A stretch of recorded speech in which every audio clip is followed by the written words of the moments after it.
ਨਮਸਕਾਰ ਦੋਸਤੋ, ਮੈਂ ਤੁਹਾਡਾ ਆਪਣਾ ਵਰੁਣ ਇੱਕ ਨਵੀਂ ਵੀਡੀਓ ਇਕਨੋਮਿਕਸ ਦੇ ਨਵੇਂ ਚੈਪਟਰ ਦੀ ਲੈ ਕੇ ਫਿਰ ਹਾਜ਼ਰ ਹਾਂ ਤੁਹਾਡੇ ਸਾਹਮਣੇ।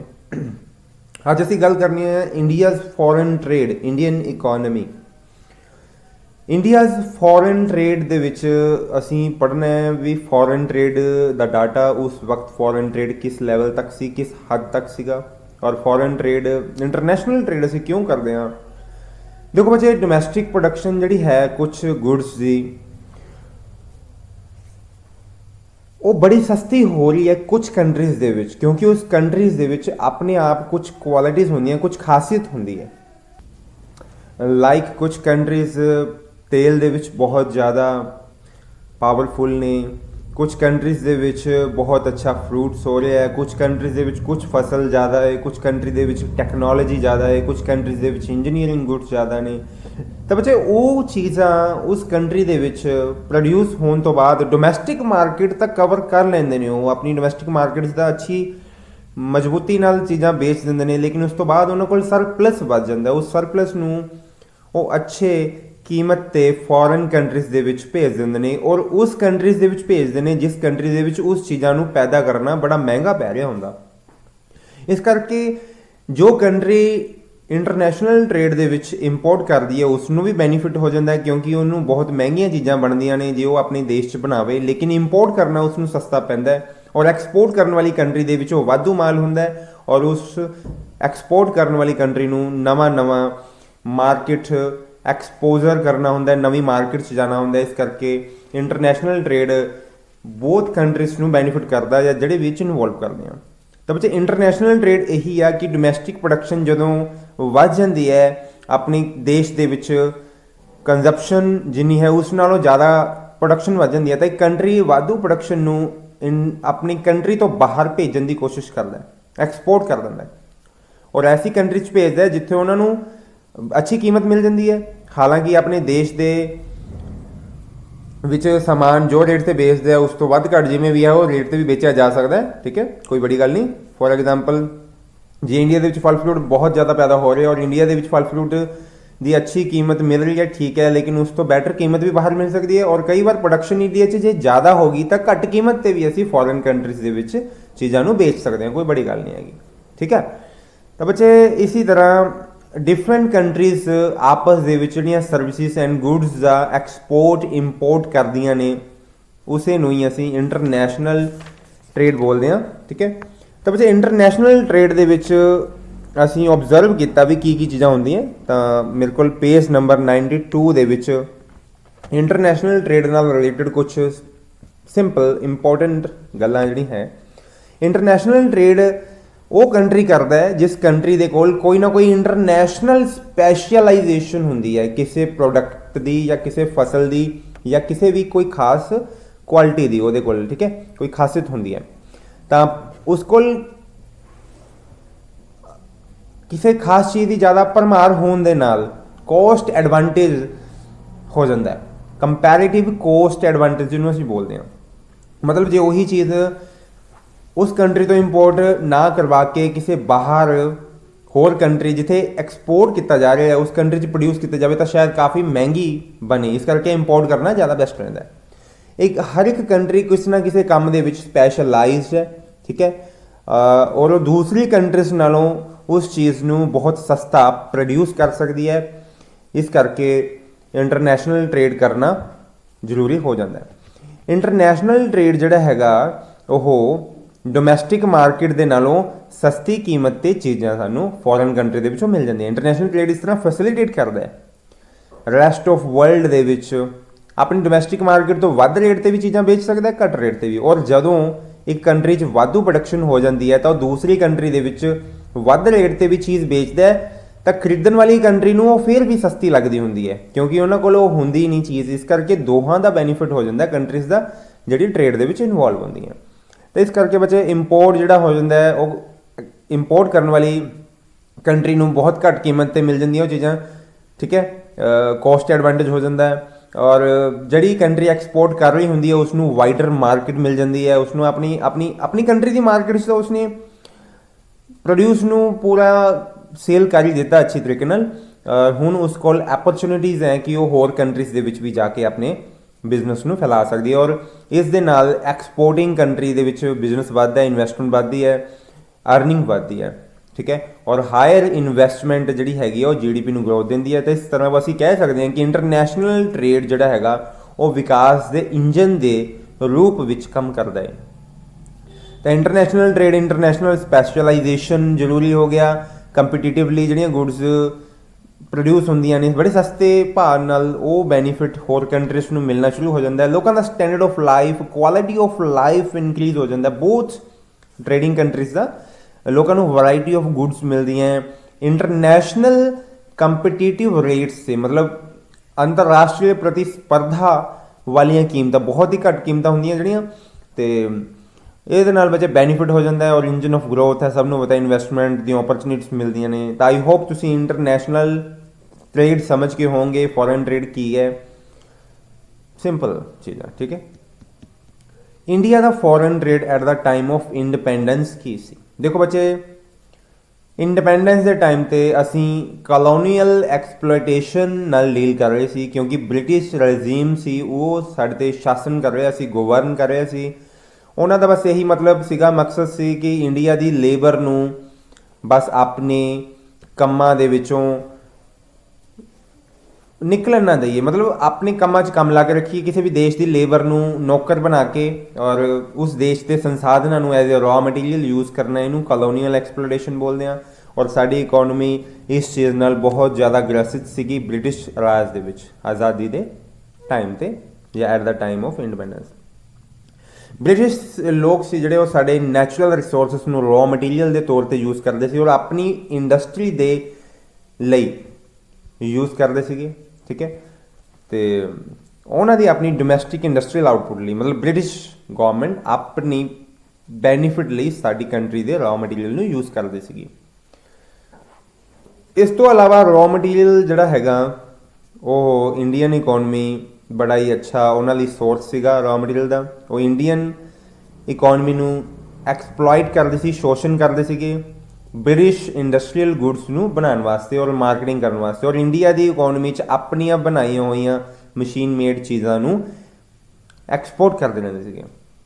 ਹਾਲਾਂਕਿ ਇੰਡੀਆ ਦੇ ਵਿੱਚੋਂ ਜਦੋਂ ਬ੍ਰਿਟਿਸ਼ ਲੋਕਾਂ ਨੇ ਰॉ ਮਟੀਰੀਅਲ ਨੂੰ ਮੰਗਵਾਉਣਾ ਸ਼ੁਰੂ ਕੀਤਾ ਤਾਂ ਇੰਡੀਆ ਦੇ ਇੰਟਰਨੈਸ਼ਨਲ ਟ੍ਰੇਡ ਨੂੰ ਪੁਸ਼ ਮਿਲਿਆ, ਇੰਪੀਟਸ ਮਤਲਬ ਪੁਸ਼ ਮਿਲਿਆ, ਧੱਕਾ ਮਿਲਿਆ, ਪ੍ਰੇਰਨਾ ਮਿਲੀ, ਵਧਿਆ ਕੰਮ ਉਹ, ਠੀਕ ਹੈ। ਲੇਕਿਨ ਇੰਟਰਨੈਸ਼ਨਲ ਟ੍ਰੇਡ ਤਾਂ ਵਧਿਆ, ਲੇਕਿਨ ਇਸ ਚੀਜ਼ ਨਾਲ ਇੰਡੀਅਨ ਹੈਂਡੀਕ੍ਰਾਫਟ ਦਾ ਬਿਲਕੁਲ ਹੀ ਪਤਨ ਹੋ ਗਿਆ ਇੰਡੀਆ ਦੇ ਵਿੱਚ।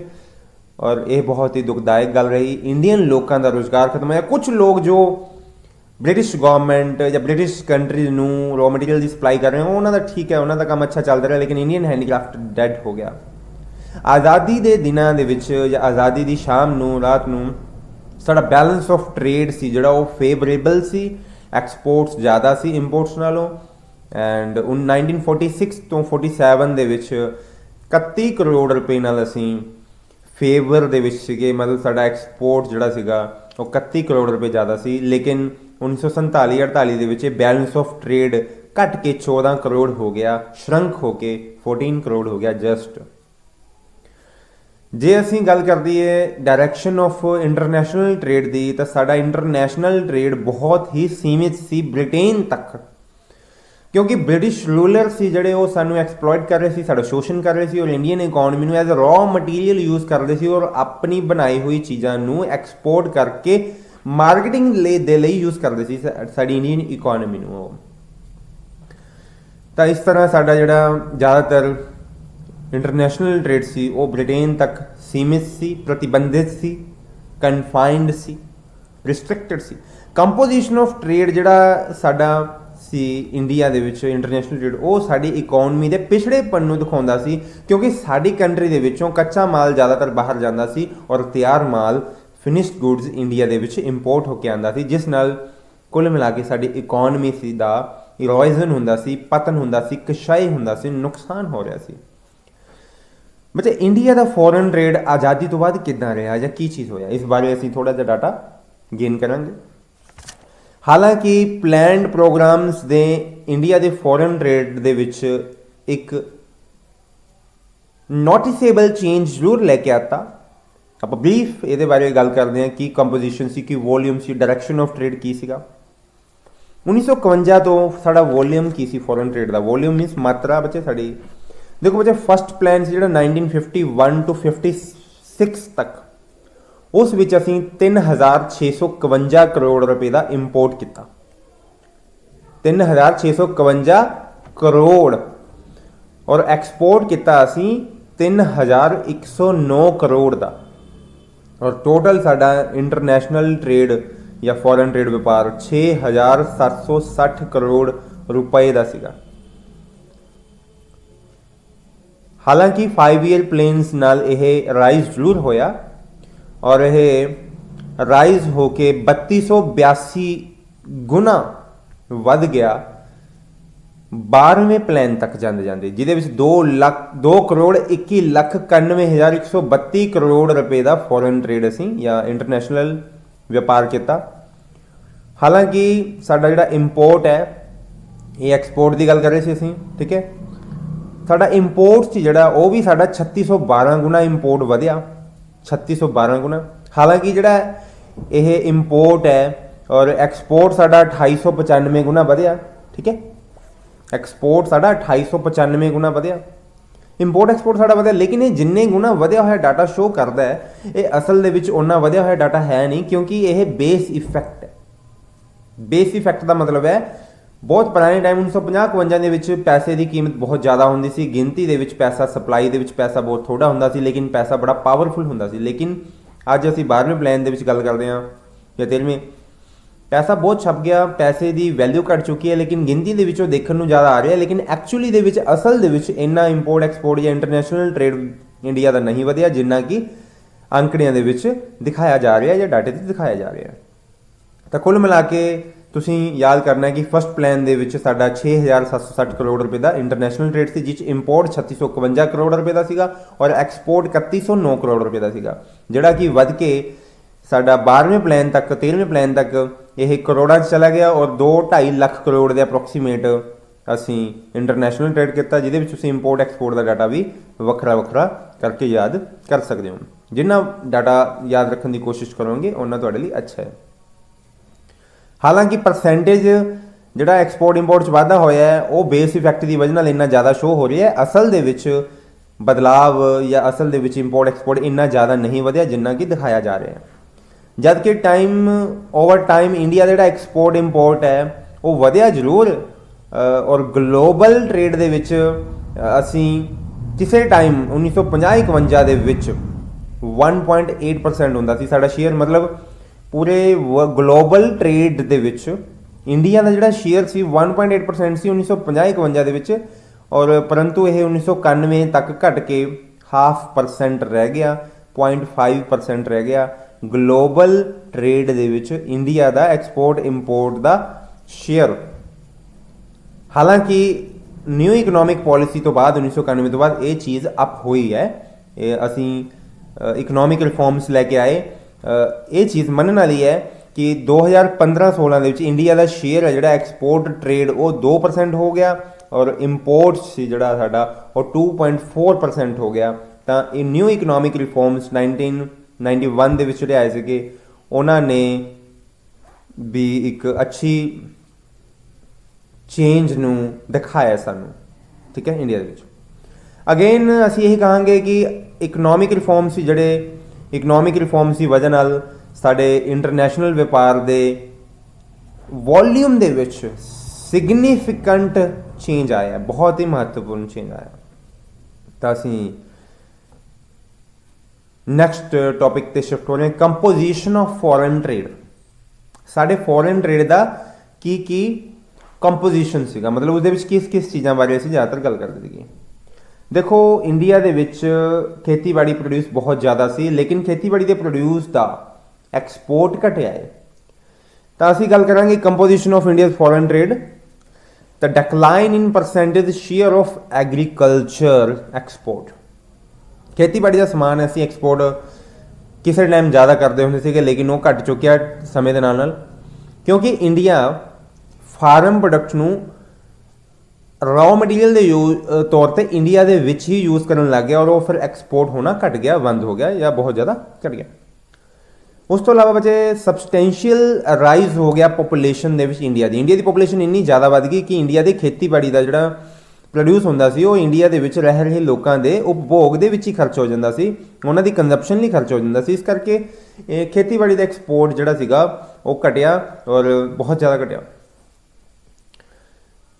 ਇੰਡੀਆ ਦੇ ਵਿੱਚ ਕੁਝ ਪਰੰਪਰਾਗਤ ਆਈਟਮਸ, ਮਦਾਂ ਕਨਵੈਨਸ਼ਨਲ ਆਈਟਮਸ ਜਿਹਨੂੰ ਅਸੀਂ ਬੋਲਦੇ ਹਾਂ, ਉਹਨਾਂ ਦਾ ਵੀ ਪਰਸੈਂਟੇਜ ਸ਼ੇਅਰ ਘਟਿਆ, ਡਿਕਲਾਈਨ ਹੋਇਆ। ਕਨਵੈਨਸ਼ਨਲ ਆਈਟਮ ਲਾਈਕ ਜੂਟ, ਬੋਰੀ ਜਿਹਦੀ ਬਣਦੀ ਹੈ ਬੱਚੇ, ਟੀ, ਚਾਹ, ਅਨਾਜ, ਫੂਡ ਗ੍ਰੇਨਸ, ਮਿਨਰਲਸ, ਇਹ ਆਈਟਮਸ ਜਿਹੜੀਆਂ ਸੀਗੀਆਂ ਇੰਡੀਆ ਦੇ ਵੀ ਐਕਸਪੋਰਟ ਬਹੁਤ ਜ਼ਿਆਦਾ ਹੁੰਦੀਆਂ ਸੀ। ਇੰਡੀਪੈਂਡੈਂਸ ਦੇ ਟਾਈਮ 'ਤੇ ਬਹੁਤ ਜ਼ਿਆਦਾ ਅਸੀਂ ਐਕਸਪੋਰਟ ਕਰਦੇ ਸੀ। ਬਟ ਪਲੈਨਡ ਡਿਵੈਲਪਮੈਂਟ ਪ੍ਰੋਗਰਾਮਸ, ਅਸੀਂ ਨਵੇਂ ਪ੍ਰੋਗਰਾਮ ਜਿਹੜੇ ਚਲਾਏ, ਉਹਨਾਂ ਦੀ ਵਜ੍ਹਾ ਨਾਲ ਇਹ ਡਿਮਾਂਡ ਦੇ ਵਿੱਚ ਥੋੜ੍ਹਾ ਵਾਧਾ ਹੋਇਆ, ਲੇਕਿਨ ਹੌਲੀ ਹੌਲੀ ਟੋਟਲ ਐਕਸਪੋਰਟ ਸੀ ਜਿਹੜਾ ਇੰਡੀਆ ਦਾ ਉਹ ਘਟਿਆ ਆਜ਼ਾਦੀ ਦੇ ਟਾਈਮ 'ਤੇ, ਆਜ਼ਾਦੀ ਤੋਂ ਬਾਅਦ ਤਾਂ ਥੋੜ੍ਹੇ ਟਾਈਮ ਦੇ ਨੇੜੇ ਦੇ।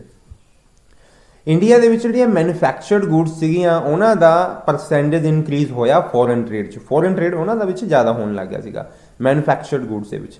ਲਾਈਕ ਮੈਨੂਫੈਕਚਰਡ ਗੁੱਡਸ ਐਕਸਪੋਰਟ ਹੋਣ ਲੱਗ ਗਈਆਂ ਬਹੁਤ ਜ਼ਿਆਦਾ। ਮੈਨੂਫੈਕਚਰਡ ਗੁੱਡਸ ਚਾਹੇ ਆਪਣੀ ਉਹ ਜਵੈਲਰੀ ਹੈ, ਠੀਕ ਹੈ, ਪ੍ਰੈਜੈਂਟਲੀ ਜਿਹੜੇ ਇੰਡੀਆ ਦੇ ਨਗ ਜਿਹਨੂੰ ਆਪਾਂ ਕਹਿ ਦਿੰਦੇ ਹਾਂ, ਹੀਰੇ ਮੋਤੀ ਜਵਾਹਰਾਤ ਜੈਮਸ, ਜਵੈਲਰੀ ਇੰਡੀਆ ਦੇ ਹਾਈਐਸਟ ਐਕਸਪੋਰਟਿੰਗ ਕੈਟਾਗਰੀ ਹੈ ਇੰਡੀਆ ਦੀ ਗੁੱਡਸ ਦੇ ਵਿੱਚ, ਜਿਹੜੀ ਇੰਟਰਨੈਸ਼ਨਲ ਟ੍ਰੇਡ ਦੇ ਵਿੱਚ ਸਭ ਤੋਂ ਜ਼ਿਆਦਾ ਇਹਦਾ ਹਿੱਸਾ ਹੈ। ਔਰ ਇਹ ਚੀਜ਼ ਇਹੀ ਸ਼ੋ ਕਰਦੀ ਹੈ ਕਿ ਹਾਂਜੀ ਪਲੈਨਡ ਡਿਵੈਲਪਮੈਂਟ ਪ੍ਰੋਗਰਾਮਸ ਐਂਡ ਆਪਣੇ 5 ਈਅਰ ਪਲਾਨਸ ਜਾਂ ਇਕਨੋਮਿਕ ਰਿਫਾਰਮਸ, ਇਹ ਚੀਜ਼ਾਂ ਮਤਲਬ ਕੁਛ ਨਾ ਕੁਛ ਇਹਨਾਂ ਨੇ ਬੈਨੀਫਿਟ ਕੀਤਾ। ਹਾਲਾਂਕਿ ਇੰਡੀਆ ਦਾ ਜਿਹੜਾ ਕੰਪੋਜੀਸ਼ਨ ਆਫ ਫੋਰਨ ਟ੍ਰੇਡ ਹੈ ਉਹ ਸਾਨੂੰ ਦੱਸਦਾ ਹੈ ਵੀ ਅਸੀਂ ਸਟਰਗਲ ਦੇ ਵਿੱਚ ਸੀ, ਅਸੀਂ ਪਿਛੜੀ ਹੋਈ ਇਕੋਨਮੀ ਦੇ ਵਿੱਚ ਸੀ, ਸਟੈਟਿਕ ਇਕੋਨਮੀ ਦੇ ਵਿੱਚ ਸੀ ਅਸੀਂ। ਤਾਂ ਇੰਡੀਅਨ ਇਕੋਨਮੀ ਜਿਹੜੀ ਹੈਗੀ ਹੈ, ਇੱਥੋਂ ਇਹ ਵੀ ਪਤਾ ਚੱਲਣਾ ਚਾਹੀਦਾ ਕਿ ਫਿਰ ਵੀ ਇੰਡੀਅਨ ਇਕੋਨਮੀ ਅਗਰੇਰੀਅਨ ਇਕੋਨਮੀ ਨਹੀਂ ਰਹੀ। ਅਗਰੇਰੀਅਨ ਇਕੋਨਮੀ ਤੁਸੀਂ ਕਹਿ ਸਕਦੇ ਹੋ ਖੇਤੀਬਾੜੀ ਵਾਲੀ ਇਕੋਨਮੀ, ਮਤਲਬ ਅਸੀਂ ਸਿਰਫ ਖੇਤੀਬਾੜੀ ਵਾਲੀ ਇਕੋਨਮੀ ਨਹੀਂ ਰਹੇ, ਅਸੀਂ ਉਸ ਤੋਂ ਨਿਕਲ ਕੇ ਬਾਹਰ ਹੋਰ ਵੀ ਕਾਫੀ ਕੰਮਾਂ ਦੇ ਵਿੱਚ ਸ਼ਿਫਟ ਹੋਏ ਆ, ਠੀਕ ਹੈ। ਔਰ ਸਾਨੇ ਸਟਰਕਚਰਲ ਟਰਾਂਸਫੋਰਮੇਸ਼ਨ ਕੀਤਾ। ਸਟਰਕਚਰਲ ਟਰਾਂਸਫੋਰਮੇਸ਼ਨ ਦਾ ਮਤਲਬ ਹੈ, ਜੇ ਪੁਰਾਣੀ ਗੱਲ ਕਰੀਏ ਅਸੀਂ ਕਹਿੰਦੇ ਸੀ ਭਾਰਤ ਕ੍ਰਿਸ਼ੀ ਪ੍ਰਧਾਨ ਦੇਸ਼ ਹੈ, ਭਾਰਤ ਇੱਕ ਐਗਰੀਕਲਚਰਿਸਟ ਇਕੋਨਮੀ ਹੈ। 70-75% ਲੋਕ ਖੇਤੀ ਕਰਦੇ ਹਨ, ਲੇਕਿਨ ਅੱਜ ਇਹ ਬਦਲ ਚੁੱਕਿਆ। ਅੱਜ 50% ਲੋਕ ਖੇਤੀ ਕਰਦੇ ਹਨ, ਲੋਕ ਬਿਜ਼ਨਸ, ਸਰਵਿਸ, ਟਰਾਂਸਪੋਰਟੇਸ਼ਨ, ਬੈਂਕਿੰਗ ਇਹਦੇ ਸ਼ਿਫਟ ਹੋ ਗਏ ਹੈ। ਔਰ ਇसी ਚੀਜ਼ ਦੇ ਸ਼ਿਫਟ ਨੂੰ GDP ਤਾਂ ਵੱਧ ਰਹੀ ਹੈ, ਲੇਕਿਨ ਅਸੀਂ ਕੰਪੋਜੀਸ਼ਨ ਦੇ ਵਿੱਚ ਚੇਂਜ ਹੋ ਗਿਆ। ਇਸ ਨੂੰ ਸਟਰਕਚਰਲ ਟਰਾਂਸਫੋਰਮੇਸ਼ਨ ਬੋਲਦੇ ਹਾਂ, ਔਰ ਇਹ ਸਟਰਕਚਰਲ ਟਰਾਂਸਫੋਰਮੇਸ਼ਨ ਅਸੀਂ ਲੈ ਕੇ ਆਤਾ, ਠੀਕ ਹੈ। ਸਾਡੇ ਫੋਰਨ ਟ੍ਰੇਡ ਦੀ ਡਾਇਰੈਕਸ਼ਨ ਕੀ ਸੀਗੀ, ਮਤਲਬ ਕਿਹੜੀ ਕੰਟਰੀਜ਼ ਨਾਲ ਸਾਡਾ ਜ਼ਿਆਦਾ ਲੈਣ ਦੇਣ ਸੀ ਜਾਂ ਕਿਸ ਤਰ੍ਹਾਂ। ਤਾਂ ਬੱਚੇ 1951 ਡਾਇਰੈਕਸ਼ਨ ਸੀ ਜਿਹੜੀ ਇੰਡੀਆ ਦੇ ਫੋਰਨ ਟ੍ਰੇਡ ਦੀ, ਉਹਦੇ ਵਿੱਚ ਵੀ ਬਹੁਤ ਜ਼ਿਆਦਾ ਉਦੋਂ ਤੋਂ ਚੇਂਜ ਆਇਆ, ਮਤਲਬ 1951 ਤੋਂ। ਸਾਡੇ ਟ੍ਰੇਡਿੰਗ ਪਾਰਟਨਰ ਸੀ ਜਿਹੜੇ ਉਹ ਸਮੇਂ ਦੇ ਨਾਲ ਨਾਲ ਬਹੁਤ ਜ਼ਿਆਦਾ ਵੱਧ ਚੁੱਕੇ ਹੈ, ਹੁਣ ਤਾਂ ਬਹੁਤ ਹੀ ਜ਼ਿਆਦਾ ਵੱਧ ਚੁੱਕੇ ਹੈ। ਅੱਜ ਅਸੀਂ ਬਹੁਤ ਕੰਟਰੀਜ਼ ਦੇ ਨਾਲ ਵਪਾਰ ਕਰ ਰਹੇ ਹਾਂ, ਇੰਟਰਨੈਸ਼ਨਲ ਟ੍ਰੇਡ ਕਰ ਰਹੇ ਹਾਂ, ਠੀਕ ਹੈ। ਪ੍ਰੈਜ਼ੈਂਟਲੀ ਸਾਡੇ ਮੇਜਰ ਪਾਰਟਨਰਸ ਹਨ ਜਿਹੜੇ ਟ੍ਰੇਡਿੰਗ ਪਾਰਟਨਰ ਫੋਰਨ ਟ੍ਰੇਡ ਦੇ, ਉਹ UAE, China and USA, Switzerland, Singapore, Australia, Iran, Hong Kong, Korea, Indonesia, UK, Japan and Belgium ਨੇ। ਔਰ ਇਹ ਚੀਜ਼ ਦੇਖਣ ਵਾਲੀ ਹੈ ਕਿ 1951 ਤੋਂ ਪਹਿਲਾਂ ਸਾਡੇ ਜਿਹੜੇ ਫੋਰਨ ਟ੍ਰੇਡ ਦੇ ਟ੍ਰੇਡਿੰਗ ਪਾਰਟਨਰ ਸੀਗੇ ਬਹੁਤ ਹੀ ਲਿਮਿਟਡ ਸੀਗੇ। ਜਸਟ ਕਾਮਨਵੈਲਥ ਕੰਟਰੀਜ਼ ਜਿਹੜੇ 1951 ਤੋਂ ਪਹਿਲਾਂ ਰਜਿਸਟਰਡ ਸੀਗੇ ਕਾਮਨਵੈਲਥ ਗੇਮਸ ਲਈ, ਬਹੁਤ ਹੀ ਗਿਣੇ ਚੁਣੇ countries C. UK, USA, Sri Lanka, south Africa, New Zealand, Australia and Canada, Commonwealth countries ਤੇ UK, USA, ਬਹੁਤ ਹੀ ਲਿਮਿਟਡ ਸਾਡਾ ਇੰਟਰਨੈਸ਼ਨਲ ਟ੍ਰੇਡ ਸੀ ਜਿਹੜਾ ਉਹ ਸੀਗਾ। ਲੇਕਿਨ ਅੱਜ ਅਸੀਂ ਬਹੁਤ ਜ਼ਿਆਦਾ ਬਦਲਾਵ ਲਿਆਏ। ਸਾਡੇ ਡਾਇਰੈਕਸ਼ਨ ਫੋਰਨ ਟ੍ਰੇਡ ਦੇ ਡਾਇਰੈਕਸ਼ਨ ਦੇ ਵਿੱਚ ਕਾਫੀ ਪੈਟਰਨ ਦੇ ਵਿੱਚ ਚੇਂਜ ਆਇਆ ਅੱਜ ਕੱਲ੍ਹ ਦੇ ਸਾਲਾਂ ਦੇ ਵਿੱਚ। ਹਾਲਾਂਕਿ UAE ਦੇ ਨਾਲ, United Arab Emirates, you can say Dubai, ਉਹਦੇ ਨਾਲ ਵੀ ਸਾਡੇ ਬਹੁਤ ਹੀ ਅੱਛੇ ਰਿਲੇਸ਼ਨ ਇੰਟਰਨੈਸ਼ਨਲ ਟ੍ਰੇਡ ਦੇ ਰਹੇ। 2007-08 ਤੱਕ USA ਵੀ ਸਾਡਾ ਬਹੁਤ ਹੀ ਜ਼ਿਆਦਾ ਲੀਡਿੰਗ ਪਾਰਟਨਰ ਰਿਹਾ ਇੰਟਰਨੈਸ਼ਨਲ ਟ੍ਰੇਡ ਦੇ ਵਿੱਚ, ਲੇਕਿਨ 2007-8 ਤੋਂ ਬਾਅਦ ਉਹ 3rd ਪੋਜੀਸ਼ਨ ਤੇ ਸਲਿਪ ਕਰ ਗਿਆ। ਮੈਂ ਇਹੀ ਕਹਿਣਾ ਚਾਹੂੰਗਾ ਬੱਚੇ 2016-17 ਤੱਕ ਦਾ ਮੇਰੇ ਕੋਲ ਜਿਹੜਾ ਡਾਟਾ ਹੈ ਉਸ ਦੇ ਵਿੱਚ USA ਦਾ ਸ਼ੇਅਰ ਹੈ ਜਿਹੜਾ ਇੰਡੀਆ ਦੇ ਐਕਸਪੋਰਟ ਦੇ ਵਿੱਚ, ਇੰਡੀਆ ਦਾ ਐਕਸਪੋਰਟ USA 15.3% ਹੁੰਦਾ ਸੀਗਾ ਔਰ ਦੁਬਈ ਦੇ ਵਿੱਚ 11.3% ਹੁੰਦਾ ਸੀ, UAE ਦੇ ਵਿੱਚ, ਚਾਈਨਾ ਦੇ ਵਿੱਚ 3.7% ਹੁੰਦਾ ਸੀਗਾ ਔਰ ਅਦਰ ਕੰਟਰੀਜ਼ ਦੇ ਵਿੱਚ 69.7%, ਮਤਲਬ 70% ਹੋਰ ਕੰਟਰੀਜ਼ ਦੇ ਵਿੱਚ USA ਨੂੰ ਸਾਡਾ ਸ਼ੇਅਰ ਜ਼ਿਆਦਾ ਸੀ 2016-17 ਤੱਕ। ਜੇ ਹੋ ਸਕੇ ਤੁਸੀਂ ਐਕਸਪੋਰਟ ਦਾ ਇੰਡੀਆ ਦਾ ਇਹ ਡਾਟਾ ਯਾਦ ਰੱਖਣ ਦੀ ਕੋਸ਼ਿਸ਼ ਕਰਿਓ ਕਿ USA ਨੂੰ ਬਹੁਤ ਜ਼ਿਆਦਾ ਇੰਪੋਰਟ ਹੁੰਦਾ ਸੀ, ਉਸ ਤੋਂ ਬਾਅਦ ਦੁਬਈ ਨੂੰ। ਹਾਲਾਤ ਬਦਲੇ, ਚਾਈਨਾ ਨੂੰ ਵੀ ਅਸੀਂ ਐਕਸਪੋਰਟ ਕਰਦੇ ਬਹੁਤ ਥੋੜਾ, ਲੇਕਿਨ ਚਾਈਨਾ ਤੋਂ ਇੰਪੋਰਟ ਅਸੀਂ ਸਭ ਤੋਂ ਜ਼ਿਆਦਾ ਕਰਦੇ ਹਾਂ। ਇੰਪੋਰਟ ਦੇ ਵਿੱਚ ਸਭ ਤੋਂ ਜ਼ਿਆਦਾ ਇੰਡੀਆ ਦਾ ਸ਼ੇਅਰ, ਇੰਡੀਆ ਸਭ ਤੋਂ ਜ਼ਿਆਦਾ ਇੰਪੋਰਟ ਚਾਈਨਾ ਤੋਂ ਕਰ ਰਿਹਾ 15.9%, ਜਿਹਨੂੰ 16% ਅਪਰੋਕਸੀਮੇਟ ਤੁਸੀਂ ਕਹਿ ਸਕਦੇ ਹੋ। USA ਤੋਂ ਵੀ ਅਸੀਂ ਇੰਪੋਰਟ ਕਰਦੇ ਹਾਂ 5.8% 2016-17 ਦੇ ਡਾਟੇ ਦੇ ਅਕੋਰਡਿੰਗ। ਸਾਊਦੀ ਅਰੇਬੀਆ ਤੋਂ ਅਸੀਂ 5.2% ਸਾਡੇ ਇੰਟਰਨੈਸ਼ਨਲ ਟ੍ਰੇਡ ਦਾ ਜਾਂ ਵਰਲਡ ਟ੍ਰੇਡ, ਇੰਡੀਆ ਦਾ ਜਿਹੜਾ ਇੰਟਰਨੈਸ਼ਨਲ ਟ੍ਰੇਡ ਦਾ ਟੋਟਲ ਪਾਰਟ ਹੈ ਉਹਦੇ ਵਿੱਚੋਂ ਪਰਸੈਂਟੇਜ ਦੀ ਗੱਲ ਕਰਦੇ ਹਾਂ। ਸਾਊਦੀ ਅਰੇਬੀਆ ਤੋਂ ਅਸੀਂ 5.2% ਇੰਪੋਰਟ ਕਰਦੇ ਹਾਂ ਟੋਟਲ ਇੰਪੋਰਟ ਦਾ। ਸਵਿਟਜ਼ਰਲੈਂਡ ਚੋਂ ਅਸੀਂ 4.5% ਇੰਪੋਰਟ ਕਰਦੇ ਹਾਂ। ਅਦਰ ਕੰਟਰੀਜ਼ ਚੋਂ ਅਸੀਂ 68.6%, 68.6% ਅਸੀਂ ਇੰਪੋਰਟ ਕਰਦੇ ਹਾਂ। ਤਾਂ ਤੁਹਾਨੂੰ ਪਤਾ ਹੋਣਾ ਚਾਹੀਦਾ ਕਿ ਚਾਈਨਾ ਦੇ ਵਿੱਚੋਂ ਇੰਡੀਆ ਸਭ ਤੋਂ ਜ਼ਿਆਦਾ ਇੰਪੋਰਟ ਕਰਦਾ ਹੈ ਔਰ ਚਾਈਨਾ ਦੀ ਇਕਨੋਮੀ ਇੰਡੀਆ ਦੇ ਵਿੱਚ ਐਕਸਪੋਰਟ ਤੇ ਡਿਪੈਂਡ ਕਰਦੀ ਹੈ ਔਰ ਸਾਡੀ ਇਕਨੋਮੀ ਚਾਈਨਾ ਤੋਂ ਇੰਪੋਰਟ ਤੇ ਕਾਫੀ ਹੱਦ ਤੱਕ ਡਿਪੈਂਡ ਕਰਦੀ ਹੈ। ਸਾਊਦੀ ਅਰੇਬੀਆ ਜਿਹੜਾ ਹੈਗਾ ਉਹ 2010-11 ਤੋਂ 2016-17 ਤੱਕ ਸਾਡਾ ਬਹੁਤ ਹੀ ਵਧੀਆ ਪਾਰਟਨਰ ਰਿਹਾ, ਉੱਭਰਦਾ ਹੋਇਆ ਪਾਰਟਨਰ ਰਿਹਾ, ਟ੍ਰੇਡਿੰਗ ਪਾਰਟਨਰ ਰਿਹਾ ਔਰ ਇੰਡੀਆ ਦੇ ਫੋਰਨ ਟ੍ਰੇਡ ਦਾ 4% ਸ਼ੇਅਰ ਸਾਊਦੀ ਅਰੇਬੀਆ ਦੇ ਨਾਲ ਸਾਡੇ ਵਪਾਰ ਨਾਲ ਪੂਰਾ ਹੁੰਦਾ ਸੀ। ਇਹ ਗੱਲ ਨੋਟ ਕਰਨੀ ਬੜੀ ਇੰਟਰਸਟਿੰਗ ਹੈ ਕਿ ਗਲੋਬਲਾਈਜੇਸ਼ਨ ਤੇ ਫ੍ਰੀ ਟ੍ਰੇਡ ਦਾ ਜਿੰਨਾ ਫਾਇਦਾ ਚਾਈਨਾ ਨੇ ਇੰਡੀਆ ਦੇ ਵਿੱਚ ਸਾਮਾਨ ਵੇਚ ਕੇ ਉਠਾਇਆ, ਇਸ ਚੀਜ਼ ਤੋਂ ਅਸੀਂ ਮੁੱਕਰ ਨਹੀਂ ਸਕਦੇ ਔਰ ਉਸਨੇ ਆਪਣੀਆਂ ਜੜ੍ਹਾਂ ਇੰਨੀਆਂ ਮਜ਼ਬੂਤ ਕਰ ਲਈਆਂ, ਲੇਕਿਨ ਇੰਡੀਆ ਆਪਣੀਆਂ ਜੜ੍ਹਾਂ ਇੰਨੀਆਂ ਮਜ਼ਬੂਤ ਨਹੀਂ ਕਰ ਸਕਿਆ ਜਿੰਨਾ ਚਾਈਨਾ ਸਾਡੀ ਇੰਡੀਅਨ ਮਾਰਕੀਟਸ ਤੇ ਡੋਮੀਨੇਟ ਕਰ ਚੁੱਕਿਆ ਹੈ, ਪ੍ਰਧਾਨ ਬਣ ਚੁੱਕਿਆ ਹੈ ਔਰ ਇਸ ਗੱਲ ਤੋਂ ਅਸੀਂ ਮੁੱਕਰ ਨਹੀਂ ਸਕਦੇ ਹੈਗੇ। ਮਤਲਬ ਕੁੱਲ ਮਿਲਾ ਕੇ ਇੰਟਰਨੈਸ਼ਨਲ ਟ੍ਰੇਡ ਦਾ ਬੈਨੀਫਿਟ ਹੈ ਜਿਹੜਾ ਉਹ ਸਭ ਤੋਂ ਜ਼ਿਆਦਾ ਚਾਈਨਾ ਨੇ ਲਿਆ। ਹਾਰਨੈਸਿੰਗ ਮਤਲਬ ਇੰਟਰਨੈਸ਼ਨਲ ਟ੍ਰੇਡ ਦੇ ਵਿੱਚ ਫ੍ਰੀ ਟ੍ਰੇਡ ਦਾ, ਗਲੋਬਲਾਈਜੇਸ਼ਨ ਦਾ ਬੈਨੀਫਿਟ ਚਾਈਨਾ ਨੇ ਚੱਕਿਆ ਹੈ ਔਰ ਇੰਡੀਆ ਨਹੀਂ ਚੱਕ ਸਕਿਆ ਇਸ ਚੀਜ਼ ਦਾ ਬੈਨੀਫਿਟ। ਬੱਚੇ 1991 ਅਗਲਾ ਟੌਪਿਕ ਆਪਣੇ ਕੋਲ 97 ਪੇਜ ਤੇ 1991 ਏ ਈਅਰ ਆਫ ਡਿਵਾਈਡ। 1991 ਨੂੰ ਈਅਰ ਆਫ ਡਿਵਾਈਡ ਤਾਂ ਕਹਿੰਦੇ ਆ ਬੱਚੇ, 1991 ਤੋਂ ਪਹਿਲਾਂ ਗੱਲਾਂ ਹੋਰ ਹੁੰਦੀਆਂ ਸੀਗੀਆਂ, 1991 ਤੋਂ ਬਾਅਦ ਗੱਲਾਂ ਹੋਰ ਹੋ ਗਈਆਂ ਕਿਉਂਕਿ 1991 ਦੇ ਵਿੱਚ NEPI new economic policy, globalization, privatization and liberalization, ਯਾਨੀ ਸ਼ਾਰਟ ਚ LPG ਵੀ ਬੋਲਦੇ ਆ, liberalization, privatization and globalization, LPG। ਬੱਚੇ 1991 ਈਅਰ ਆਫ ਡਿਵਾਈਡ ਤਾਂ ਹੈ ਕਿਉਂਕਿ ਅਸੀਂ ਇੰਡੀਆ ਦੇ ਫੋਰਨ ਟ੍ਰੇਡ ਦੇ ਵਿੱਚ ਬਹੁਤ ਹੀ ਮਹੱਤਵਪੂਰਨ ਬਦਲਾਵ ਦੀ ਸਟੱਡੀ ਕੀਤੀ। ਇਸ ਤੋਂ ਪਹਿਲਾਂ ਹੋਰ ਸੀ ਗੱਲਾਂ, ਇਸ ਤੋਂ ਬਾਅਦ ਹੋਰ ਹੋਈਆਂ। ਇੰਡੀਆ ਦੇ ਫੋਰਨ ਟ੍ਰੇਡ ਦੀ ਮਾਤਰਾ ਨੇ ਬਹੁਤ ਹੀ ਮੋਮੈਂਟਮ ਗੇਨ ਹਾਸਿਲ ਕੀਤਾ 1990 ਤੋਂ ਬਾਅਦ। ਕਿਉਂ ਹਾਸਿਲ ਕੀਤਾ? ਕਿਉਂਕਿ ਅਸੀਂ 1990 ਤੱਕ ਇੱਕ ਵੱਖਰੀ ਹੀ ਵਪਾਰ ਨੀਤੀ ਨੂੰ ਫੋਲੋ ਕਰਦੇ ਸੀ, ਵੱਖਰੀ ਵਪਾਰ ਨੀਤੀ, ਵੱਖਰੀ ਫੋਰਨ ਟ੍ਰੇਡ ਪਾਲਿਸੀ ਜਾਂ ਸਟ੍ਰੈਟਜੀ ਫੋਲੋ ਕਰਦੇ ਸੀ। ਉਸ ਤੋਂ ਬਾਅਦ ਅਸੀਂ ਇਨਵਾਰਡ ਲੁਕਿੰਗ ਟ੍ਰੇਡ ਸਟ੍ਰੈਟਜੀ ਫੋਲੋ ਕਰਨ ਲੱਗੇ। ਇਨਵਾਰਡ ਲੁਕਿੰਗ ਟ੍ਰੇਡ ਸਟ੍ਰੈਟਜੀ ਦਾ ਮਤਲਬ ਹੈ ਇਨਵਾਰਡ ਹੋ ਗਿਆ ਅੰਦਰ ਕੀ, ਔਰ ਇੰਡੀਆ ਦੇ ਅੰਦਰ ਹੀ ਖੁਦ ਪ੍ਰੋਡਕਸ਼ਨ ਕਰੋ, ਇੰਪੋਰਟ ਨਾ ਕਰੋ ਕੋਈ ਚੀਜ਼ ਨੂੰ। ਮੈਂ ਐਕਸਪੋਰਟ ਦੇ ਪ੍ਰਮੋਸ਼ਨ ਦੀ ਗੱਲ ਨਹੀਂ ਕਰ ਰਿਹਾ ਹੈਗਾ। ਇਨਵਾਰਡ ਲੁਕਿੰਗ ਸਟ੍ਰੈਟਜੀ ਮਤਲਬ ਇੰਡੀਆ ਐਕਸਪੋਰਟ ਕਰੇ ਇਹ ਵੀ ਨਹੀਂ ਹੈ, ਇੰਡੀਆ ਇੰਪੋਰਟ ਹੀ ਨਾ ਕਰੇ ਔਰ ਜਿਸ ਚੀਜ਼ ਦੀ ਇੰਪੋਰਟ ਕਰਨੀ ਹੈ ਉਸ ਚੀਜ਼ ਦੀ ਪ੍ਰੋਡਕਸ਼ਨ ਇੰਡੀਆ ਦੇ ਵਿੱਚ ਹੀ ਕੀਤੀ ਜਾਵੇ, ਉਸ ਚੀਜ਼ ਦਾ ਇੰਡੀਆ ਦੇ ਵਿੱਚ ਹੀ ਪਲਾਂਟ ਲਗਾਇਆ ਜਾਵੇ। ਇਸ ਚੀਜ਼ ਨੂੰ ਅਸੀਂ ਕਹਿ ਰਹੇ ਹਾਂ ਇਨਵਾਰਡ ਲੁਕਿੰਗ ਟ੍ਰੇਡ ਸਟ੍ਰੈਟਜੀ ਔਰ ਇਸ ਨੂੰ ਇੰਡੀਆ ਪ੍ਰਾਪਤ ਕਰਨ ਦੇ ਵਿੱਚ ਹਾਲਾਂਕਿ ਫੇਲ ਹੋਇਆ, ਲੇਕਿਨ ਕੋਈ ਬਾਤ ਨਹੀਂ। ਤਾਂ we were relying on inward looking strategy which failed to yield the desired result। ਇਹ 1991 ਹੀ ਸੀ ਕਿ ਅਸੀਂ ਆਪਣੀ ਨਿਰਯਾਤ ਰਣਨੀਤੀ ਦੇ ਸੰਵਰਧਨ ਲਈ, ਮਤਲਬ ਬੱਚੇ ਮੈਂ ਜ਼ਿਆਦਾ ਇਹਦੀ ਐਕਸਪੋਰਟ ਪ੍ਰਮੋਸ਼ਨ ਦੇ ਲਈ ਅਸੀਂ ਸੋਚਣਾ ਸ਼ੁਰੂ ਕੀਤਾ ਔਰ ਅਸੀਂ ਰਣਨੀਤੀ ਚੇਂਜ ਕਰੀ ਔਰ ਇਸ ਰਣਨੀਤੀ ਨੇ ਸਾਡੇ ਇੰਪੋਰਟ ਨੂੰ ਐਂਡ ਐਕਸਪੋਰਟ ਨੂੰ ਟ੍ਰਿਗਰ ਕਰਤਾ, बढ़ा दिता, बहुत ज़्यादा बढ़ाता। तो बच्चे नेक्स्ट टॉपिक मेरे को 97 पेज से है inward looking trade strategy. Inward looking trade strategy मतलब सिंपल कि इंपोर्ट का सबस्टिट्यूशन लभना है, अपने आप ते रिलायंस करना है, इंडिया उत्ते अपने आप को भरोसा होना चाहिए और आप एक्सपोर्ट तो ठीक है करांगे लेकिन एक्सपोर्ट से ज़्यादा फोकस ना करके इंपोर्ट का सबस्टिट्यूशन लभना है और डोमैसटिक इंडस्ट्री को प्रोटैक्शन देनी है कि फॉरेन कंट्री तो कोई सस्ता माल लिया के इंडिया बेच दे तो इंडिया की जी डोमैसटिक इंडस्ट्री है उसका नुकसान ना हो, क्योंकि उसका नुकसान होया फिर इंडियन लोग अनएम्पलॉयमेंट हो जाएंगे।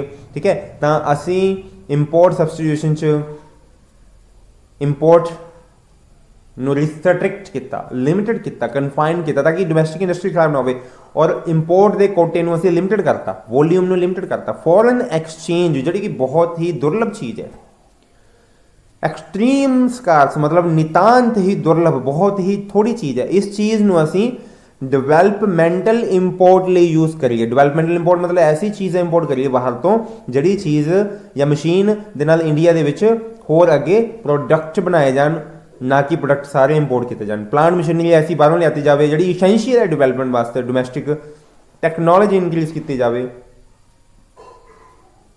इन्वेस्टमेंट इंडिया च बढ़ाई जाए। इनवर्ड लुकिंग ट्रेड स्ट्रैटेजी के नाल गवर्नमेंट फॉरेन एक्सचेंज नूं संभाल के रखती सी इंपोर्ट सबस्टिट्यूशन करके, ना कि एक्सपोर्ट प्रमोशन करके। एक्सपोर्ट प्रमोशन की गल इनवर्ड लुकिंग ट्रेड स्ट्रैटेजी दे विच नहीं है, इंपोर्ट सबस्टिट्यूशन स्ट्रैटेजी है। गवर्नमेंट इंडिया की डोमैसटिक इंडस्ट्री को इंटरनैशनल कंपीटिशन तो भी प्रोटैक्शन देना चाहती सी, बचाना चाहती सी, इस करके ये पॉलिसी लियाती गई। ओके बच्चे, नैक्सट टॉपिक अपने को बच्चे इनवर्ड लुकिंग ट्रेड स्ट्रैटेजी है जी डोमैसटिक इंडस्ट्री के लियाती गई, उसका बैनीफिट मतलब उसके बैड इंपैक्ट और उसके गुड इंपैक्ट की सी। देखो हर एक चीज़ के गुड और बैड इंपैक्ट होंगे हैं। इंडिया के 1991 तो पहला जी पॉलिसी इकोनॉमिक पॉलिसी फॉलो होंगी सी वो डिफरेंट सी, उस तो बाद असी होर पॉलिसी फॉलो की न्यू इकोनॉमिक पॉलिसी। तो कुल मिला के जी 1991 तो पहला पॉलिसी फॉलो होंगी सी उसके गुड इंपैक्ट ये थे बच्चे इंडस्ट्रीयल ग्रोथ वधी, स्ट्रक्चरल ट्रांसफॉर्मेशन के बदलाव आया। स्ट्रक्चरल ट्रांसफॉर्मेशन का मतलब है भी इंडस्ट्रीयल सैक्टर दे मतलब GDP दे विच ਜਿਹੜੇ ਸੈਕਟਰ ਨੇ ਉਹਨਾਂ ਦੀ ਰੇਸ਼ੋ 'ਚ ਚੇਂਜ ਆ ਜਾਣਾ। GDP ਨੂੰ ਬਣਾਉਣ ਵਾਸਤੇ primary, secondary and tertiary sector ਨੇ, ਇਹ ਸੈਕਟਰਸ ਦੀ ਰੇਸ਼ੋ ਦੇ ਵਿੱਚ ਬਦਲਾਅ ਆਉਣ ਨੂੰ ਅਸੀਂ ਸਟਰਕਚਰਲ ਟਰਾਂਸਫੋਰਮੇਸ਼ਨ ਕਹਿੰਦੇ ਹਾਂ। ਮਤਲਬ ਖੇਤੀਬਾੜੀ ਦਾ ਹਿੱਸਾ ਘਟ ਗਿਆ ਔਰ ਇੰਡਸਟਰੀ ਦਾ ਹਿੱਸਾ ਵੱਧ ਗਿਆ, ਇਸ ਤਰ੍ਹਾਂ ਦੀਆਂ ਗੱਲਾਂ ਮੈਂ ਕਰ ਰਿਹਾ।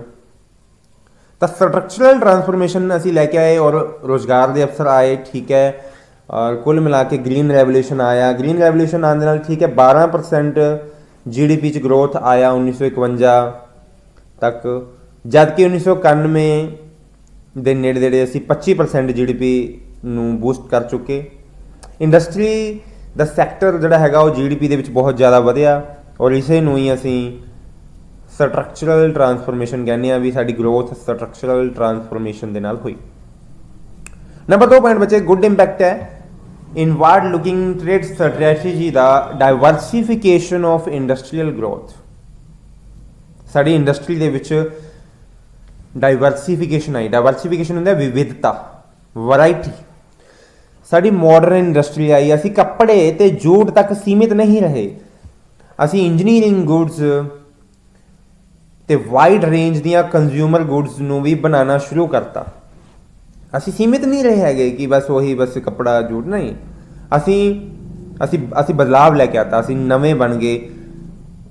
ਇਨਵਰਡ ਲੁਕਿੰਗ ਟ੍ਰੇਡ ਸਟ੍ਰੈਟਜੀ ਨੇ ਹਾਲਾਂਕਿ ਸਾਡੀ ਸਨਰਾਈਜ਼ ਇੰਡਸਟਰੀ ਨੂੰ ਗਰੋਥ ਦਿੱਤਾ। ਇਲੈਕਟ੍ਰੋਨਿਕ ਇੰਡਸਟਰੀ ਨੂੰ ਸਨਰਾਈਜ਼ ਇੰਡਸਟਰੀ ਬੋਲਦੇ ਸੀ ਬੱਚੇ। ਹਾਲਾਂਕਿ ਇਹ ਗੱਲ ਤੁਹਾਨੂੰ ਮੰਨਣੀ ਪਊਗੀ ਕਿ ਸਾਡੀ ਸਨਰਾਈਜ਼ ਇੰਡਸਟਰੀ ਬੂਸਟ ਹੋਈ, ਰਾਈਜ਼ ਹੋਈ ਲੇਕਿਨ ਉਸ ਤੋਂ ਕਿਤੇ ਜ਼ਿਆਦਾ ਚਾਈਨਾ ਨੇ ਇੰਡੀਆ ਦੇ ਵਿੱਚ ਆਪਣੀਆਂ ਜੜ੍ਹਾਂ ਬਣਾਈਆਂ ਸਨਰਾਈਜ਼ ਇੰਡਸਟਰੀ ਦੇ ਨਾਮ ਤੇ। ਇਹ ਵਾਈਡਲੀ ਰੈਕੋਗਨਾਈਜ਼ ਹੈ ਕਿ ਇਲੈਕਟ੍ਰੋਨਿਕ ਇੰਡਸਟਰੀ ਜਿਹੜੀ ਹੈਗੀ ਹੈ ਇੰਡੀਆ ਦੀ ਡੋਮੈਸਟਿਕ ਇਕੋਨਮੀ ਦੇ ਵਿੱਚ ਆਪਣੀਆਂ ਜੜ੍ਹਾਂ ਨਹੀਂ ਬਣਾ ਸਕੀ, ਔਰ ਇਸ ਕੰਮ ਦੇ ਵਿੱਚ ਚਾਈਨਾ ਪਾਸ ਹੋਇਆ।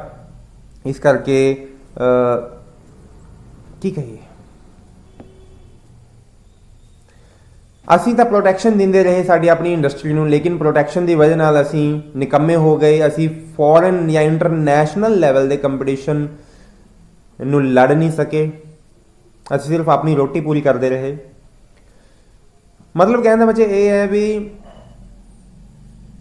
ਜਦੋਂ ਕੰਪੀਟੀਸ਼ਨ ਓਪਨ ਹੋ ਜਾਂਦਾ ਹੈ ਵੀ ਹਾਂਜੀ ਇੰਟਰਨੈਸ਼ਨਲ ਲੈਵਲ ਤੇ ਤੁਹਾਨੂੰ ਛੱਡ ਦਿੱਤਾ ਜਾਂਦਾ ਵੀ ਦੇਖੋ ਕਰੋ ਜਾਂ ਮਰੋ, ਤਾਂ ਤੁਸੀਂ ਵਧੀਆ ਕਰਦੇ ਹੋ। ਲੇਕਿਨ ਸਾਡੇ ਉੱਤੇ ਇਸ ਤਰ੍ਹਾਂ ਦੇ ਹਾਲਾਤ ਨਹੀਂ ਪੈਦਾ ਹੋਏ ਸੀ।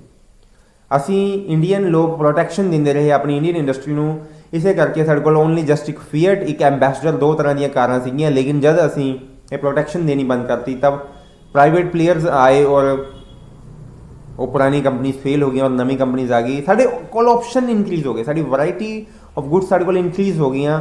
ਫੀਅਟ ਐਂਡ ਐਂਬੈਸਡਰ ਕਾਰਸ ਨੂੰ ਲੋਕਾਂ ਨੇ ਡਿਨਾਈ ਕਰਤਾ ਖਰੀਦਣਾ, ਲੋਕਾਂ ਨੇ ਛੁਟਕਾਰਾ ਪਾਇਆ ਉਹਨਾਂ ਤੋਂ। ਰਿਲਾਇੰਸ ਵੀ ਕੀ ਬੇਕਾਰ ਚੀਜ਼ਾਂ ਨੇ ਔਰ ਪ੍ਰਾਈਵੇਟਾਈਜੇਸ਼ਨ ਦੇ ਵਿੱਚ ਫਲੋਰਿਸਡ ਹੋ ਗਿਆ। ਲੇਕਿਨ ਹਰ ਇੱਕ ਚੀਜ਼ ਨੂੰ ਪ੍ਰਾਈਵੇਟ ਨਹੀਂ ਕਰਨਾ ਚਾਹੀਦਾ।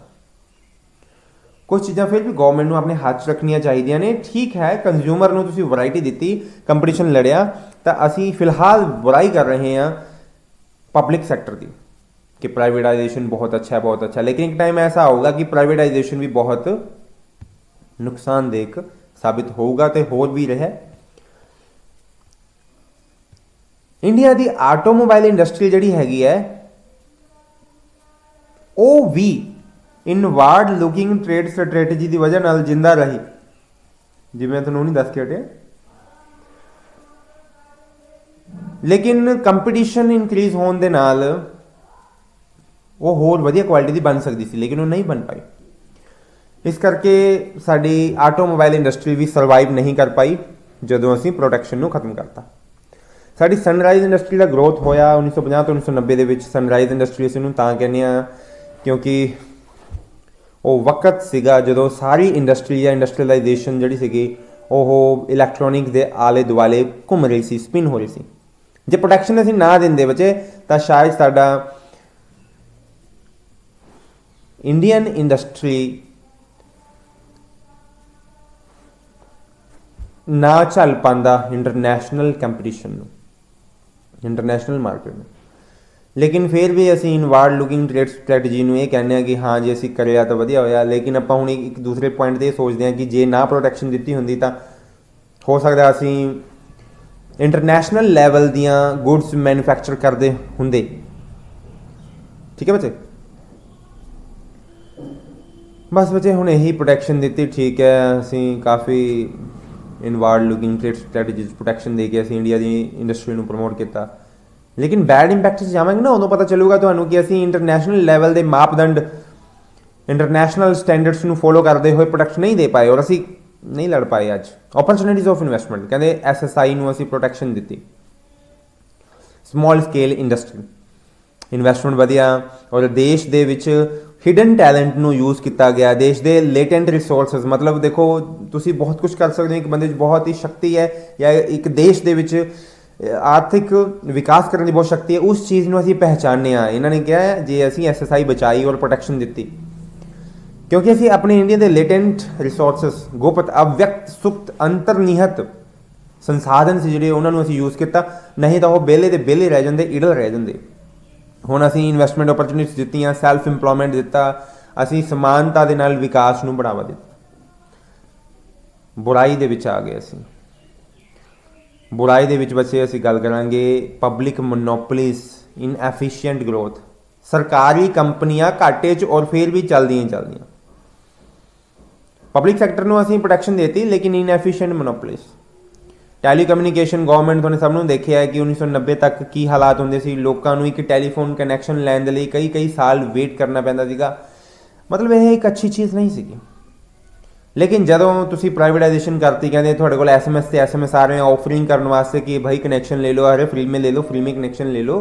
तो मतलब कहने का ये बात है कि प्राइवेटाइजेशन ਕੰਮ ਜ਼ਿਆਦਾ ਵਧੀਆ ਤੇ ਸਸਤੇ ਤਰੀਕੇ ਨਾਲ ਜਲਦੀ ਕਰ ਰਹੀ ਹੈ, fast. Number 2, lack of competition ਦੇ ਨਾਲ ਮਾਡਰਨਾਈਜੇਸ਼ਨ ਨਹੀਂ ਲੈ ਕੇ ਆ ਸਕੇ। ਦੇਖੋ ਕੰਪੀਟੀਸ਼ਨ ਦੀ ਭਾਵਨਾ ਹੈਗੀ ਆ, ਉਹ ਨਵੀਨੀਕਰਨ ਲੈ ਕੇ ਆਉਂਦੀ ਹੈ, ਲੇਕਿਨ ਕੰਪੀਟੀਸ਼ਨ ਨਹੀਂ ਸੀਗਾ, ਪ੍ਰੋਟੈਕਸ਼ਨ ਦੇ ਰਹੀ ਸੀ ਅਸੀਂ। ਬੈਡ ਇੰਪੈਕਟ, ਅਸੀਂ ਮਾਡਰਨ ਨਹੀਂ ਹੋ ਸਕੇ। ਸਾਨੂੰ ਹਾਲੇ ਵੀ ਯਾਦ ਹੈ ਜਿਹੜੇ ਪੁਰਾਣੇ ਲੋਕ ਨੇ, old user, ambassador and feed, ਸਿਰਫ 2 ਕਾਰਾਂ ਸੀਗੀਆਂ ਇੰਡੀਅਨ ਇੰਡਸਟਰੀ 'ਚ, ਡੋਮੈਸਟਿਕ ਇੰਡਸਟਰੀ ਦੇ ਵਿੱਚ। ਔਰ ਨੋ ਡਾਊਟ ਲੋਕ ਤੜਫੇ ਹੋਏ ਸੀ, ਦੁਖੀ ਸੀ, ਜੋ ਹੈ ਉਹਨਾਂ ਨੂੰ ਖਰੀਦਣਾ ਪੈਂਦਾ ਸੀ। ਲੇਕਿਨ ਜਦੋਂ ਹੀ ਪ੍ਰਾਈਵੇਟ ਹੋਇਆ, ਇੰਡਸਟਰੀ ਆਈ, ਮੋਨੋਪਲੀ ਬਣੀ, ਤਾਂ ਬੱਚੇ ਨਿਖਰ ਗਈਆਂ ਕਾਰਾਂ ਦੀ ਮਾਰਕੀਟ, ਫਲੋਰਿਸ਼ਡ ਹੋ ਗਈ। ਔਰ ਪ੍ਰੋਟੈਕਸ਼ਨ ਦੀ ਪੋਲਿਸੀ ਦੀ ਵਜ੍ਹਾ ਨਾਲ ਲੋਕਾਂ ਨੂੰ ਘਟੀਆਂ ਚੀਜ਼ਾਂ ਯੂਜ਼ ਕਰਨੀਆਂ ਪੈ ਰਹੀਆਂ ਸੀ। ਲੇਕਿਨ ਬਟ ਪ੍ਰੋਲੋਂਗਡ ਜਿਹੜੀ ਪ੍ਰੋਟੈਕਸ਼ਨ ਸੀ, ਉਹ ਪ੍ਰੋਟੈਕਸ਼ਨ ਫੇਲ ਹੋ ਗਈ, ਮਾਡਰਨਾਈਜ਼ ਹੋਣ 'ਚ ਫੇਲ ਹੋ ਗਈ, ਕੰਪਨੀਜ਼ ਫੇਲ ਹੋ ਗਈਆਂ, ਨਿਊ ਪਲੇਅਰਸ ਮਾਰਕੀਟ ਦੇ ਵਿੱਚ ਆਏ। ਲਾਈਕ ਅੱਜ ਵੀ ਚੱਲ ਰਿਹਾ, ਦੇਖੋ ਕੀਆ ਮੋਟਰਸ ਹੈ, ਹੁੰਡਾਈ ਦੀ, ਜਾਂ MG ਹੈਕਟਰ ਹੈ, ਨਿਊ ਟੈਕਨੋਲੋਜੀ, ਨਿਊ ਏਰਾ ਚੱਲ ਰਿਹਾ। ਮਤਲਬ ਮਾਰਕੀਟ ਦੇ ਵਿੱਚ ਕਸਟਮਰ ਨੂੰ ਵੈਰਾਈਟੀ ਔਰ ਅੱਛੀ ਚੀਜ਼ ਤਾਂ ਮਿਲ ਰਹੀ ਹੈ, ਠੀਕ ਹੈ, ਲੇਕਿਨ ਸਭ ਕੁਝ ਪ੍ਰਾਈਵੇਟ ਕਰਨ ਨਾਲ ਬੱਚੇ ਫਿਰ ਲੋਕ ਕਮਾਉਣਗੇ ਕਿੱਥੋਂ, ਠੀਕ ਹੈ। ਤਾਂ ਫੀਟ ਐਂਡ ਐਂਬੈਸਡਰ ਜਿਹੜੀ ਹੈਗੀ ਹੈ ਉਹ ਖਤਮ ਹੋ ਚੁੱਕੀ ਹੈ ਕੁੱਲ ਮਿਲਾ ਕੇ। Number 3 point, indiscriminate spread of public sector enterprises, ਠੀਕ ਹੈ। ਬੱਚੇ ਜਿਹੜੀ ਪਬਲਿਕ ਸੈਕਟਰ ਐਂਟਰਪ੍ਰਾਈਜ਼ਸ ਸੀਗੀਆਂ ਉਹ ਬਹੁਤ ਹੀ ਜ਼ਿਆਦਾ ਫੈਲ ਰਹੀਆਂ ਸੀਗੀਆਂ। ਮਤਲਬ ਇੰਨਾ ਜ਼ਿਆਦਾ ਫੈਲ ਰਹੀਆਂ ਸੀ ਵੀ ਜੋ ਕੰਮ ਪ੍ਰਾਈਵੇਟ ਸੈਕਟਰ ਜਾਂ ਪ੍ਰਾਈਵੇਟ ਲੋਕ ਪਲੇ ਕਰ ਸਕਦੇ ਸੀ, ਉਹ ਕੰਮ ਵੀ ਸਰਕਾਰੀ ਕੰਪਨੀ, ਹਰ ਇੱਕ ਚੀਜ਼ ਦੇ ਵਿੱਚ ਸਰਕਾਰ ਦਾ ਰੋਲ, ਹਰ ਇੱਕ ਚੀਜ਼ 'ਚ ਸਰਕਾਰ, ਬ੍ਰੈਡ ਤੋਂ ਲੈ ਕੇ ਜੁੱਤੀ ਤੱਕ ਸਰਕਾਰ ਹੀ ਸਰਕਾਰ, ਹਰ ਕੰਮ 'ਚ ਸਰਕਾਰ। ਤਾਂ ਉਹ ਸਮਾਂ ਸੀ 1950 ਤੋਂ 1980 ਦਾ, ਜਦੋਂ ਦੇਖਿਆ ਗਿਆ ਕਿ ਹਰ ਇੱਕ ਚੀਜ਼ ਪਬਲਿਕ ਸੈਕਟਰ ਅੰਡਰਟੇਕਿੰਗ 'ਚ ਕੰਮ ਕਰ ਰਹੀ ਹੈ। ਮਤਲਬ ਤੁਸੀਂ ਪਬਲਿਕ ਸੈਕਟਰ ਦੇ ਵਿੱਚ ਜਿਹਾਦੀ ਬਣੇ ਪਏ ਹੋ, ਧਰਮ ਯੁੱਧ ਕਰਨੇ ਵਾਲੇ। ਤੁਸੀਂ ਪ੍ਰਾਈਵੇਟ ਇਨਵੈਸਟਮੈਂਟ ਓਪਰਚੁਨਿਟੀਜ਼ ਨੂੰ ਖਤਮ ਕਰ ਰਹੇ ਹੋ, ਪ੍ਰਾਈਵੇਟ ਐਂਟਰਪ੍ਰੇਨਰ ਨੂੰ ਇਨਕਰੀਜ਼ ਹੋਣ ਤੋਂ ਖਤਮ ਕਰ ਰਹੇ ਹੋ। ਤੁਸੀਂ ਇਹ ਚਾਹ ਰਹੇ ਹੋ ਕਿ ਬਸ ਹਰ ਇੱਕ ਚੀਜ਼, ਹਰ ਇੱਕ ਕੰਮ ਪਬਲਿਕ ਸੈਕਟਰ ਹੀ ਕੰਮ ਕਰੇਗਾ। ਤਾਂ ਕੋਈ ਵੀ ਬੰਦਾ ਇਕੋਨਮੀ ਦੇ ਵਿੱਚ ਪ੍ਰਾਈਵੇਟ ਪਲੇਅਰ ਨਹੀਂ ਆ ਰਿਹਾ ਸੀ, ਨਾ ਹੀ ਆਉਣ ਦਿੱਤਾ ਜਾਂਦਾ ਸੀ ਉਸਨੂੰ। ਔਰ ਇਹ ਚੀਜ਼ ਜਿਹੜੀ ਸੀਗੀ, ਇਹ ਫਰਕ ਪਾਉਣ ਵਾਲੀ ਗੱਲ ਸੀਗੀ। ਪਬਲਿਕ ਸੈਕਟਰ ਐਂਟਰਪ੍ਰਾਈਜ਼ ਬਹੁਤ ਜ਼ਿਆਦਾ ਫੈਲ ਰਿਹਾ ਸੀਗਾ, ਔਰ ਇਸ ਦੇ ਨਾਲ ਸਾਰੀਆਂ ਓਪਰਚੁਨਿਟੀ ਸੀ ਪ੍ਰਾਈਵੇਟ ਵਾਲੇ ਦੀਆਂ, ਉਹਨੂੰ ਨਿਗਲ ਰਿਹਾ ਸੀ public sector as a playing as a crusader. Crusader means ਹੁੰਦਾ ਜਿਹਾਦੀ ਜਾਂ ਧਰਮ ਯੁੱਧ ਕਰਨੇ ਵਾਲਾ। ਮਤਲਬ ਦੂਸਰਿਆਂ ਦੇ ਮੌਕੇ ਤੁਸੀਂ ਕभी ਖਤਮ ਕਰ ਰਹੇ ਹੋ ਔਰ ਖੁਦ ਹੀ ਸਾਰਾ ਕੁਝ ਕਰੀ ਜਾ ਰਹੇ ਹੋ, ਠੀਕ ਹੈ। ਇਨਡਿਸਕ੍ਰਿਮੀਨੇਟ ਪੋਲਿਸੀ ਜਾਂ ਇਰੇਸ਼ਨਲ ਪਬਲਿਕ ਰਿਸੋਰਸਿਸ ਨੂੰ ਯੂਜ਼ ਕਰਨਾ, ਫਿਰ ਉੱਪਰ ਜੀ ਪ੍ਰਾਈਵੇਟ ਜਿਹੜੇ ਹੁੰਦੇ ਨੇ ਉਹ ਅੱਛੇ ਤਰੀਕੇ ਨਾਲ ਯੂਜ਼ ਕਰਦੇ ਨੇ ਚੀਜ਼ਾਂ ਨੂੰ। ਇਹ ਕਹਿੰਦੇ ਪਬਲਿਕ ਵਾਲੇ ਘਾਟਾ ਪਾ ਦਿੰਦੇ ਨੇ, ਸਰਕਾਰੀ ਚੀਜ਼ਾਂ ਦਾ ਨੁਕਸਾਨ ਕਰਦੇ ਨੇ। ਇਹ ਚੀਜ਼ਾਂ ਕਰਕੇ ਇੱਕ ਬੁਰਾਈ ਵਾਲੇ ਪੁਆਇੰਟ ਆਫ ਵਿਊ ਤੋਂ ਉਹਨਾਂ ਨੂੰ ਬੋਲ ਰਹੇ ਨੇ, ਠੀਕ ਹੈ। ਫਿਰ ਬੱਚੇ ਨੰਬਰ 4 ਪੁਆਇੰਟ ਬੈਡ ਇੰਪੈਕਟ ਇਹ ਹੋਇਆ ਕਿ ਜਿਹੜੀਆਂ ਸਰਕਾਰੀ ਕੰਪਨੀਆਂ ਪ੍ਰੋਫਿਟ 'ਚ ਵੀ ਨਹੀਂ ਚੱਲ ਰਹੀਆਂ, ਅਲਾਭਕਾਰੀ ਨੇ, ਅਨਵਾਇਏਬਲ ਨੇ, ਉਹਨਾਂ ਨੂੰ ਵੀ ਚਲਾਇਆ ਜਾ ਰਿਹਾ ਧੱਕੇ ਨਾਲ, ਮਜਬੂਰੀ ਨਾਲ, ਕੰਪਲਸਨ ਨਾਲ। ਇਹ ਦਲੀਲ ਦੇ ਕੇ ਕਿ ਭਾਈ ਜਿਹੜੇ ਵਰਕਰਸ ਕੰਮ ਕਰ ਰਹੇ ਆ ਉਹਨਾਂ ਦੀ ਰੋਜ਼ੀ ਰੋਟੀ ਦਾ ਕੀ, ਉਹ ਬੇਰੁਜ਼ਗਾਰ ਹੋ ਜਾਣਗੇ, ਉਹਨਾਂ ਨੂੰ ਕੰਮ ਕਿਵੇਂ ਮਿਲੂਗਾ। ਤਾਂ ਕੋਈ ਵੀ ਪ੍ਰਾਈਵੇਟ ਸੈਕਟਰ ਜਿਹੜਾ ਹੈਗਾ ਉਹ ਸ਼ਟ ਡਾਊਨ ਹੋ ਜਾਂਦਾ ਜੇ ਉਹਨੂੰ ਲੋਸ ਹੋ ਜਾਵੇ। ਲੇਕਿਨ ਸਰਕਾਰੀ ਕੇਸਿਸ ਦੇ ਵਿੱਚ ਪੋਲੀਟੀਕਲ ਦਬਾਅ ਦੇ ਚੱਲਦੇ ਹੋਏ ਇਹ ਚੀਜ਼ ਨਹੀਂ ਹੋਣ ਦਿੰਦੇ ਸੀ। ਜੇ ਤੁਸੀਂ ਪ੍ਰੋਫਿਟ 'ਚ ਨਹੀਂ ਹੈਗੇ, ਲਾਸ ਚੱਲ ਰਹੇ ਹੋ, ਤਾਂ ਵੀ ਤੁਹਾਨੂੰ ਬੰਦ ਨਹੀਂ ਕੀਤਾ ਜਾਂਦਾ ਸੀਗਾ। ਔਰ ਟ੍ਰੇਡ ਯੂਨੀਅਨ ਜਾਂ ਪੋਲੀਟੀਸ਼ੀਅਨਸ ਇਸ ਗੱਲ ਦੀ ਦਲੀਲ ਦਿੰਦੇ ਸੀਗੇ कि सोशल इनजस्टिस है, सामाजिक अन्याय है, वर्कर्स कहाँ जाएंगे, उनको रोजी रोटी। तो पॉलिटिशियंस ਦੇ ਪ੍ਰੈਸ਼ਰ ਨਾਲ ਸਰਕਾਰਾਂ ਨੇ ਘਾਟੇ ਖਾਏ। ਤਾਂ ਕੁੱਲ ਮਿਲਾ ਕੇ ਬੱਚੇ ਹੌਲੀ ਹੌਲੀ ਗ੍ਰੈਜੂਅਲੀ ਗਵਰਨਮੈਂਟ ਨੇ ਰਿਅਲਾਈਜ਼ ਕੀਤਾ ਕਿ bad impact inward looking trade strategy ਦੇ ਪੋਲਿਸੀ ਦੇ ਜ਼ਿਆਦਾ ਨੇ।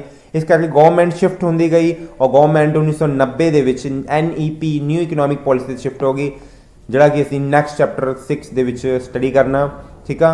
ਤਾਂ new economic policy chapter number 6 ਤੱਕ ਲਈ ਬਹੁਤ ਬਹੁਤ ਧੰਨਵਾਦ, ਨਮਸਕਾਰ ਸਭ ਦਾ। ਤੁਸੀਂ ਵੀ ਮੇਰੀ ਵੀਡੀਓ ਸੁਣੀ ਇੰਡੀਅਨ ਫੋਰਨ ਟ੍ਰੇਡ, ਓਕੇ।